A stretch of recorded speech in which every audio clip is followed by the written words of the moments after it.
Greetings. This is Manu Walia from Continuum Global Asset Management on December 1st with market commentary. I'm pretty excited about today's markets. Obviously, they're up about 2%. It helps everybody. It puts everybody in a good mood. But more importantly, we at Continuum have been talking about some of the pressing issues, not only domestically but globally, which encompass the quantitative easing that the U.S. federal government has been implementing, the Chinese inflationary problems, the global trade, and how this all comes together for a normal investor like you and I. Well, let me go back a month ago when we came out with our commentary that if the currencies in emerging markets keep pegged to the dollar artificially, what's going to happen is that inflation is going to hurt these economies. We weren't sure how quickly or what the time horizon of that or those ramifications would be, but it's happened sooner rather than later, where China has come up and they've been very, very proactive and continue to be proactive towards containing inflation. In other words, China is now actually thinking about increasing their rates so they can contain the prices domestically.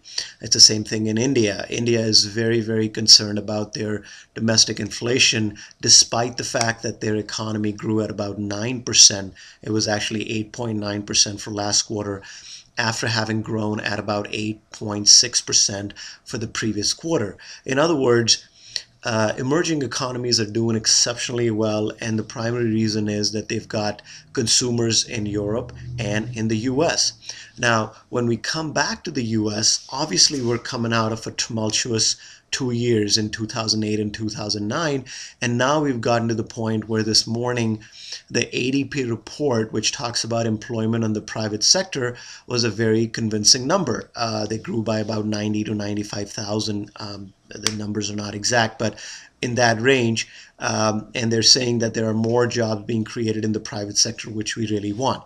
Hence, the market got some good news, and markets started to rally. As of right now, the markets are about 2.5% on the positive at about 10:30 in the morning on the 1st of December.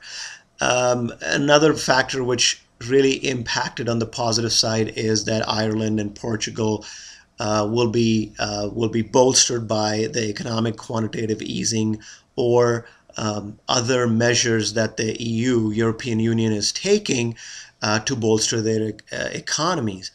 Well, I think this is all great. It sort of bewilders me how we as investors and financial professionals look at data on a daily, monthly, or even half-yearly or yearly basis and try to project what's going to happen. So the markets are down 2% one day and then they rebound the next day. I think if we take a step back and we look at what's happened globally, we'll recognize that the main endeavor of capitalism is to provide a better lifestyle for the masses. I do believe, without looking at the moral implications, but I do believe that the world economy is providing a better environment for a common man. You go to India, you go to China, you go to some of the other emerging markets, and you'll see that more and more people are given an opportunity to eat 2 or 3 times a day. More and more people have the opportunity to move from their, let's say, $1,000 a year CPI, or their incomes, to doubling that, and hence providing a better future for their kids. When I say better future, I'm just talking about basic amenities, having an air-conditioned house, having a car to drive from point A to point B, having a TV and a DVD player, having access to the internet. It allows people to lead a better life.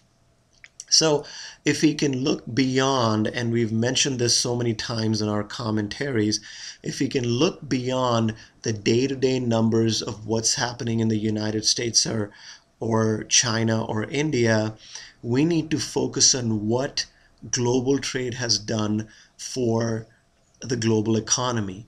What global trade, in my mind, in our mind, has done is to open competitive endeavors across the globe.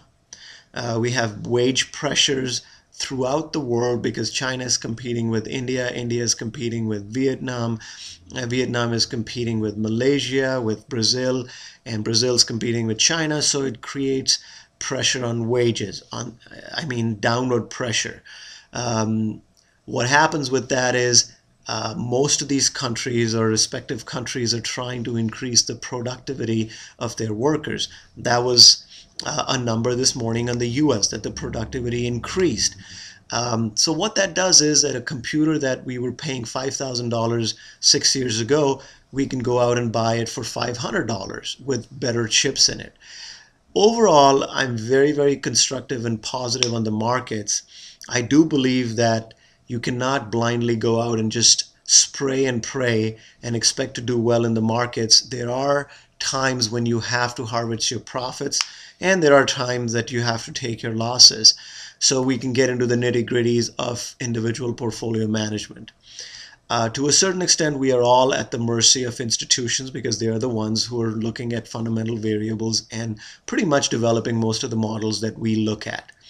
Having said that, we are very bullish on domestic, US domestic companies that have exposure internationally. That's been our theme over the last year or so.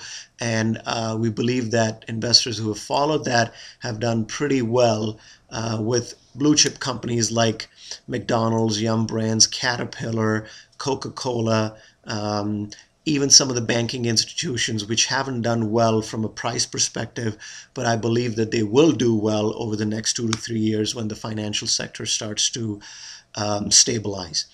If you'd like to speak with us in details about our philosophy and our recommendations, we'll be happy to have a one-on-one consultation. Please visit our website at www.cgamadvisor.com. That's www.cgamadvisor.com. Once again, thanks for listening and have a happy trading day.